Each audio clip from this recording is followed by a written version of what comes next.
Paul a fait de nombreuses descriptions de cette guerre, car notre lutte n'est pas contre la chair et le sang, dit-il. Il n'est donc pas question ici de victoire sur le péché. Je répète que cette question de victoire sur le péché doit être une chose absolument réglée pour chaque croyant, par une compréhension intelligente de notre mort avec Christ au calvaire.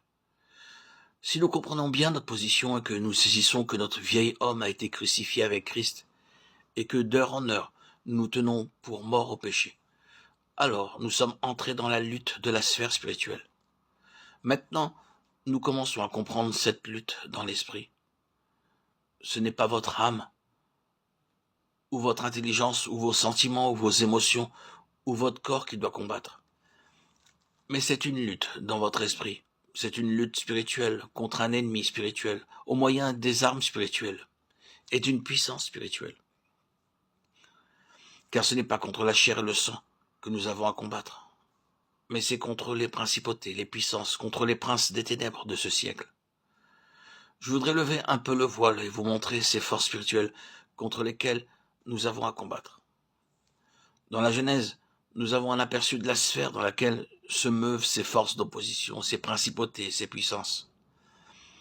La seule région du monde créé dont Dieu ne dit pas « cela a été bon » fut le firmament dans la dernière partie du chapitre verset 28.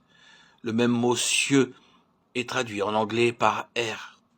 Le Seigneur Jésus, dans sa parabole du semeur, parle des oiseaux de l'air qui ravissent la parole, comme étant Satan et ses armées, Matthieu 13, 4, 19.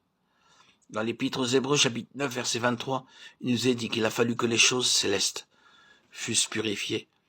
Il y a une purification de l'air qui ne peut être faite que par l'œuvre accomplie du Christ au calvaire.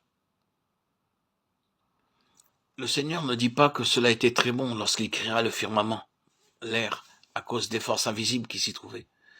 Cette déclaration se trouve confirmée très nettement dans Éphésiens 2.2, quand Paul dit « Vous avez vécu autrefois selon le train de ce monde, selon le prince de la puissance de l'air. » L'apôtre nous dit sans équivoque que le train de ce monde est gouverné par le prince de l'air, et le plus tôt nous envisagerons ce fait, le mieux cela vaudra.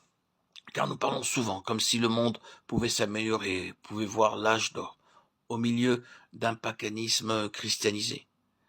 Si nous vivons selon le train de ce monde, nous ne marchons pas selon Dieu, mais selon, c'est-à-dire en accord avec le prince de l'air, qui gouverne un royaume opposé à Dieu et à son Fils Jésus-Christ.